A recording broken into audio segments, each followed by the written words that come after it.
lagi, puji Tuhan. Pesan Tuhan buat kita, ya sebuah nasihat ya, supaya kita tidak membiarkan musuh menipu ya, tidak membiarkan musuh menipu. Ayat yang diambil dari Yosua 9 ayat yang ketiga dan saya bacakan. Tetapi ketika terdengar kepada penduduk negeri Gibeon apa yang dilakukan Yosua terhadap Yeriko dan Ai, maka mereka pun bertindak dengan memakai akal. Mereka pergi menyediakan bekal, mengambil karung yang buruk-buruk untuk dimuatkan ke atas keledai mereka, dan kirbat anggur yang buruk-buruk yang robek dan dijahit kembali. Dan kasut yang buruk-buruk ditambal untuk dikenakan pada kaki mereka, dan pakaian yang buruk-buruk untuk dikenakan oleh mereka. Sedang segala roti bekal mereka telah kering, tinggal remah-remah mereka. Saya lanjutkan ya. Demikianlah mereka pergi kepada Yosua di tempat perkemahan di Gilgal. Berkatalah mereka kepadanya dan kepada orang-orang Israel itu, kami ini datang dari negeri jauh, maka sekarang ikatlah perjanjian dengan kami. Nah, ini yang menjadi dasar ayat firman Tuhan untuk pesan Tuhan minggu ini ya, supaya musuh tidak menipu kita. Nah, jadi ini pesan Yosua ini merupakan sebuah gambaran bahwa orang sekelas Joshua aja bisa ketipu gitu loh ya. Nah, dan kalau diperhatikan bahwa kalau dia sampai ketipu sama orang Gibeon ya, yang udah pakai, dan bagaimana Gibeon itu, orang-orang Gibeon itu dengan usaha supaya kelihatannya buruk gitu ya, makanya dia bisa nipu Yosua. Nah, sebenarnya kalau dibalik lagi ke Yosua 1 ya, Yosua 1 ayat yang ke-7 atau yang ke-8, sebenarnya Tuhan itu waktu pertama kali Yosua diangkat jadi pemimpin menggantikan Musa, Tuhan udah bilang sama dia bahwa ayat yang berapa nih, ke-7 ya. Di situ dikatakan, hanya kuatkan dan teguhkan hatimu dengan sungguh-sungguh, bertindaklah hati-hati, ya, bertindaklah hati-hati sesuai dengan seluruh hukum yang telah kuperintahkan kepadamu oleh hambaku Musa. Jangan menyimpang ke kanan atau ke kiri, supaya engkau beruntung kemanapun engkau pergi. Nah, jadi kemarin juga Pak Isa sempat menyampaikan bahwa apa sih sebenarnya hukum yang sudah disampaikan kepada Musa di dalam Ulangan 7 ayat yang ke berapa tadi kemarin, 7 ayat yang kedua. Nah, coba lihat ayat dari ayat yang pertama ya, dari ayat yang pertama nih. Apabila Tuhan Allahmu telah membawa engkau ke dalam negeri kemana engkau masuk untuk mendudukannya, dan ia telah menghalau banyak bangsa dari depanmu, yakni ini orangnya udah jelas, orang Het, orang Girgasi, orang Amori, orang Kanaan, orang Feris, orang Hewi, dan orang Yebus, 7 bangsa yang lebih banyak dan lebih kuat daripadamu. Nah, selanjutnya, dan Tuhan Allahmu telah menyerahkan mereka kepadamu sehingga engkau memukul mereka kalah. Maka haruslah kamu menumpas mereka sama sekali. Jangan engkau mengadakan perjanjian dengan mereka dan janganlah engkau mengasihani mereka. Nah, ini disebutkan yang gak boleh menjadi teman, gak boleh dikasihanin itu siapa? Salah satunya adalah suku Hewi, yaitu orang Gibeon. Nah, jadi dari kisah ini sebenarnya gini loh. Tuhan lagi memperingatkan kalau Tuhan bilang jangan biarkan musuh menipumu. Nah, pesan ini tuh sama seperti waktu Tuhan kasih pesan sama Yosua. Nah, apakah waktu udah habis dikasih pesan besoknya terjadi musuh nipu Yosua? Enggak besoknya. Ini kalau dilihat dari pasalnya aja, nasihatnya di pasal 1, kejadiannya di pasal 9. Itu butuh bertahun-tahun. Nah, tapi Tuhan kan udah bilang dari awal, berhati-hati.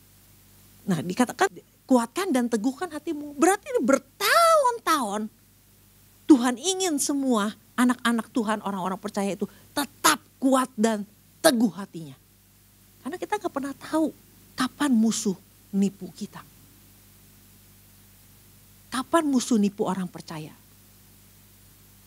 Nah, jadi jangan kita pikir gini, begitu nanti minggu depan kita dapat pesan yang baru nih, oh ya udah, berarti kita selamat nih, gak ada yang ketipu nih gitu ya. Enggak, pesan ini akan berlaku sampai terus menerus.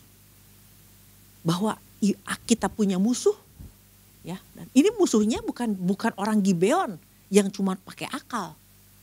Alkitab katakan di dalam Yohanes 8 ayat ke-40 bahwa musuh yang kita hadapi adalah bapak segala dusta. Yang kita gak bisa lihat. Gibeon mah, orang suku Hewi mah bisa dilihat. Tapi yang kita hadapi ini bukan satu pribadi yang kita bisa lihat. Udah teh dia bapak segala dusta, rajanya tukang bohong. Dan yang kedua, kita gak bisa lihat. Jadi ini Tuhan ingatkan kita. Nah, peringatan ini karena Tuhan sangat sayang sama kita. Sangat sayang. Nah, makanya ini dikatakan bahwa kuatkan dan teguhkan hatimu kepada Yosua, ini ngomongnya berulang-ulang. Ayat yang ke-8, janganlah engkau lupa memperkatakan kitab Taurat ini, tetapi renungkanlah itu siang dan malam. Siang dan malam itu artinya sampai bertahun-tahun siang dan malam, supaya engkau bertindak hati-hati sesuai dengan segala yang tertulis di dalamnya. Sebab dengan demikian perjalananmu akan berhasil dan engkau akan beruntung. Ini nasihat Tuhan buat kita semua. Nah jadi kalau kita lihat dari Yosua 9 ini ya, bagaimana cara kerja dari orang yang suku Hewi, suku Gibeon yang ini yang mau nipu Yosua, kita bisa lihat cara kerjanya ya. Dari dia memperlihatkan hal-hal yang buruk ya. Artinya gini. Dia pakai matanya Yosua. Ya, dia pakai matanya Yosua. Lalu dia mulai berkata bahwa di ayat yang ke-8 nih, kami ini hamba-hambamu. Tanya Yosua, siapakah kamu ini dan dari manakah kamu datang? Jawab mereka kepadanya, ayat yang ke-9.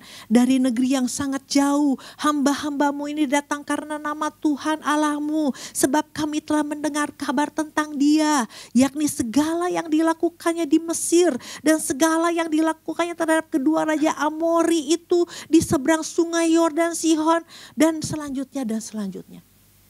Dia pakai apa? Supaya Yosua dengar. Lalu dia mulai berkata-kata, artinya dari mulutnya, mari ikatlah perjanjian dengan kami. Nah artinya ini panca indera ya. Ya panca indera ini adalah sebenarnya Tuhan kasih kita panca indera supaya apa? Supaya kita bisa melihat dunia. Kita bisa melihat, kita bisa baca Alkitab. Kita bisa melihat hal-hal yang baik di luar. Panca indera. Tapi panca indera ini juga merupakan pintu masuk untuk kalau mau ditipu tuh lewat panca indera udah paling gampang. Nah dia ngomong dan bagaimana Yosua mulai melihat, kesian ya ini bajunya robek-robek. Mulai aduh kesian ya makanannya aja sampai pada kering kayak gini. Nah mulai mata. Nah inilah yang terjadi juga sama Hawa. Hawa jatuh kenapa? Dia melihat buah itu enak rasanya. Nah, lalu Esau kan jatuh bukan karena dia ditipu sama Yakub. Yakub nggak pernah nipu dia. Dia jatuh karena dia melihat waktu dia lagi lapar, dia lihat Yakub lagi masak. Terus lalu dia bilang sama Yakub, berikan itu dong yang merah-merah itu. Nah di kitab The Message dikatakan bahwa ini yang namanya Esau Syndrome. Esau Syndrome tuh gini. Dia berani menukar segala yang baik dari Tuhan. Untuk apa? Hanya untuk keinginan dia. Yang dia lihat, aduh ini yang merah-merah enak nih. Yakub kasih dong. Nah ini yang ini merupakan sebuah gambaran dan cara kerja yang kalau mau ditipu mah gak usah macam-macam. Hanya karena mata kita aja. Kita lihat, kita mau, kita seneng. Jadi bisa ketipu. Nah lalu lagian juga kan firman Tuhan katakan bahwa di dalam 1 Samuel 16 ayat yang ke-7 bahwa manusia tuh cuma melihat apa yang ada di depan mata. Manusia cuma lihat apa yang kita lihat, kita pandang ada di depan mata kita, itu yang menjadi penilaian. Nah sedangkan di pihak musuh, firman Tuhan juga katakan bahwa iblis itu bisa menjadi malaikat terang. Nah jadi orang jatuh tuh nggak pernah iblis di dalam pasal Yosua pasal 9 ini ya. Gibeon itu orang-orang Gibeon tuh nggak nipu Yosua tuh dengan awas lu ya kalau nggak mau ya, gua pukul dulu, nggak pakai kekerasan. Dia cuma pakai, lihatlah ini yang buruk-buruk. Perhatikan dong ini, saya udah jalan begitu lama, begitu jauh. Lihat tuh saya menderita kayak gitu. Nah iblis juga sama. Dia nggak pernah ngancem kita. Dia nggak akan ngancem orang percaya, dia nggak akan marah-marah. Dia nggak akan pakai kekerasan untuk membuat orang jatuh. Pakai yang halus-halus. Nah persoalannya kan bukan iblis menawarkan, dia hanya sekedar nawarin. Dia bisa jadi marketing yang baik. Dia menawarkan, keputusan kan ada di tangan kita. Betul? Nah, sama yang waktu dia dengan telinganya juga Yosua mendengar kesedihan orang Gibeon ya. Nah, ini kan yang terjadi juga kan. Kemarin juga Marbun ya sama temannya. Pakai telepon kan. Hanya mendengar pun juga kita bisa ketipu. Dia nggak maksa, awas lu Bun, kalau lu nggak ngasih lu gua rusakin rumah lu, nggak gitu juga. Dia ngomong baik-baik di telinga. Nah ini kan yang menjadi pesan Tuhan ini kan Tuhan kasih karena memang ini akhir zaman, ya akhir zaman. Iblis kalau mau jatuhin manusia itu karena kita tahu bahwa dia adalah bapak segala dusta. Dia adalah iblis yang bisa menyerupai malaikat terang. Ya. Dia nggak usah pakai kekerasan. Semua keputusannya ada di kita. Pengajaran, lewat pengajaran palsu. Lewat nabi-nabi palsu. Ya. Berapa banyak kan sekarang kita lihat fenomena. Anak-anak, bukan saya nggak bilang anak Tuhan lah. Orang Kristen. Ya, orang Kristen akhirnya, ya udah kayaknya enakan ikut itu gitu. Nah bukan karena jago-jago teuing ya, yang dipasarkan oleh yang seberang itu bukan jago-jago teuing. Karena memang pada dasarnya orang yang ngaku Kristen ini nggak punya dasar sama sekali untuk berpegang. Waktu dia dengar hal-hal yang wah siapa yang nggak tertarik. Nah ini kan yang dikatakan juga di dalam 2 Timotius 4 ayat yang ketiga dan keempat ya. Karena akan datang waktunya ya. Orang tidak dapat lagi menerima ajaran sehat. Tetapi mereka akan mengumpulkan guru-guru menurut kehendaknya untuk memuaskan keinginan telinganya. Mereka akan memalingkan telinganya dari kebenaran dan membukanya bagi dongeng. Nah yang ditawarkan yang kalau kita dengar berita-berita orang akhirnya pindah. Bukan karena dia ancam. Kalau lu gak pindah, potong kepala. Enggak. Hanya melalui dongeng-dongeng. Hanya melalui hal-hal yang mengenakan telinga. Begitu mudah orang pindah.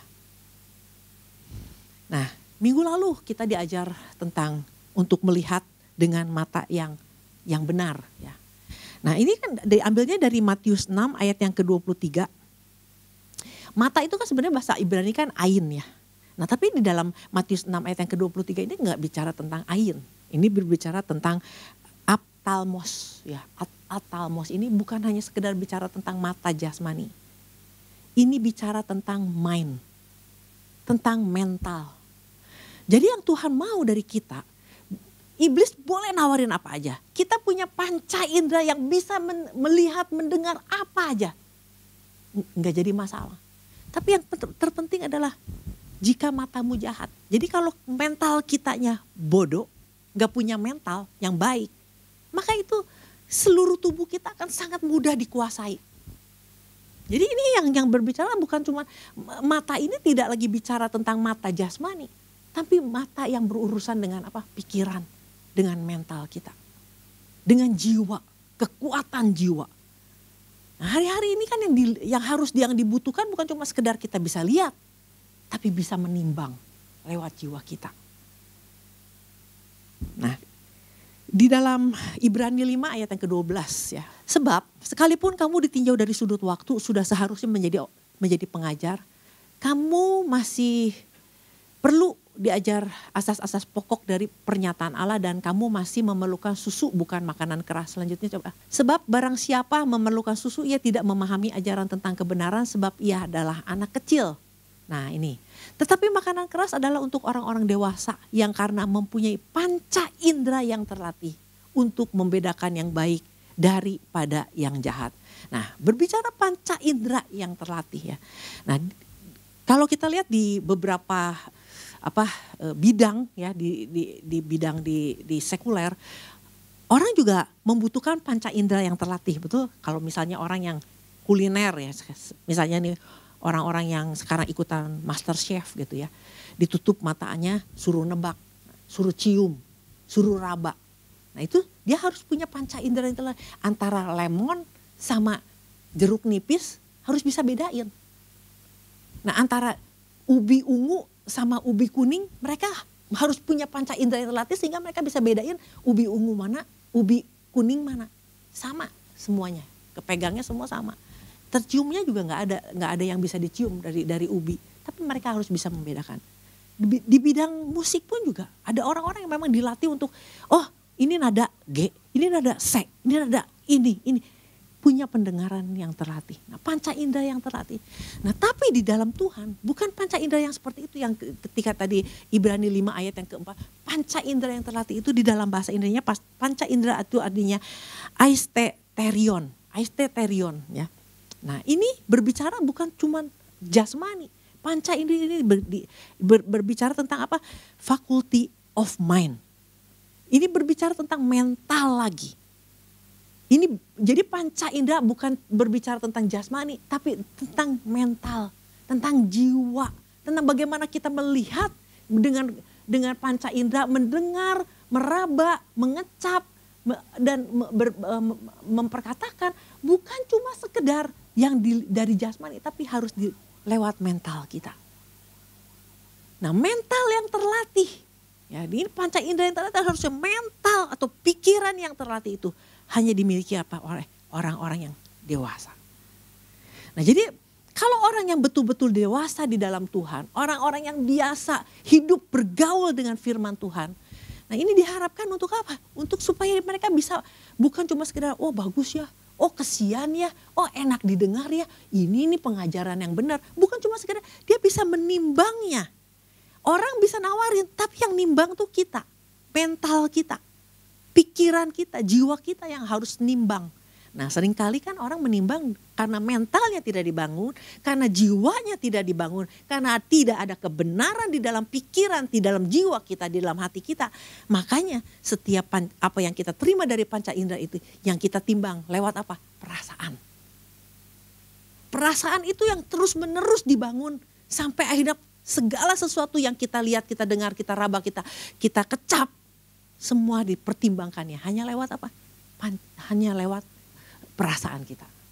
Nah makanya kan kemarin waktu di Komsel pun ditanyakan pandangan lewat apakah mudah tersentuh. Nah, itu kan apa? Tersentuh apa? Perasaan. Mudah cemas itu apa? Perasaan. Mudah naik darah kayak saya, emosi dari mana? Perasaan. Pertimbangannya semua hanya lewat perasaan. Kenapa? Karena memang dari hari ke hari hidup dari perasaan. Nah, Tuhan mau kita supaya apa? Jangan pakai perasaan. Pertimbangan itu harus lewat apa? Mental kita.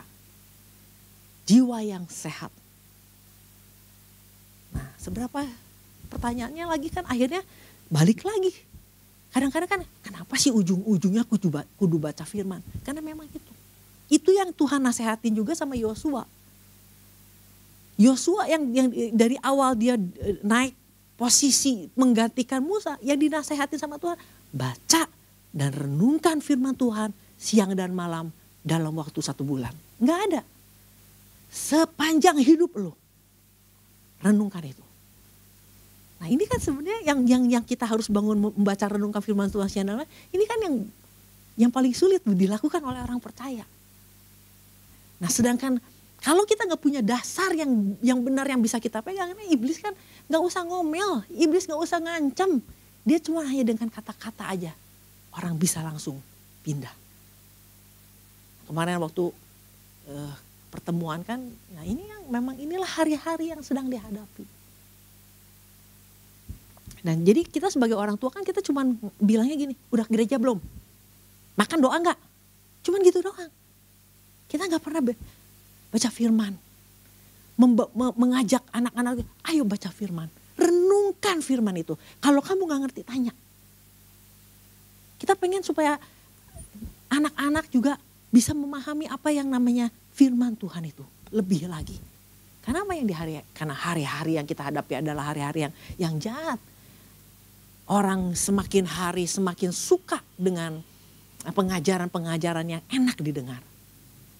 Guru-guru yang menawarkan bahwa ikut Tuhan mah, ikut kebenaran mah sulit. Kudu taat, kudu ini. Tapi kalau dongeng, waduh kayaknya enak banget dengarnya. Nah makanya kan di dalam Matius 24 ya. Matius 24 kan ini ayat yang ke-10. Ya, ini yang menjadi salah satu tanda daripada akhir zaman. Dan banyak orang akan murtad. Mereka akan saling menyerahkan dan saling membenci. Ayat yang 11. Banyak nabi palsu akan muncul dan menyesatkan banyak orang. Nah ini kita gak boleh lupa. Ini yang jadi salah satu juga tanda akhir zaman. Nah kadang-kadang kan kita lihat tanda akhir zaman, waduh ada bencana nih, waduh inflasi nih, wah ini peperangan. Kita kadang-kadang cuma hanya melihatnya seperti itu. Lupa bahwa ada guru palsu yang menawarkan, yang mengajarkan hal-hal yang enak didengar.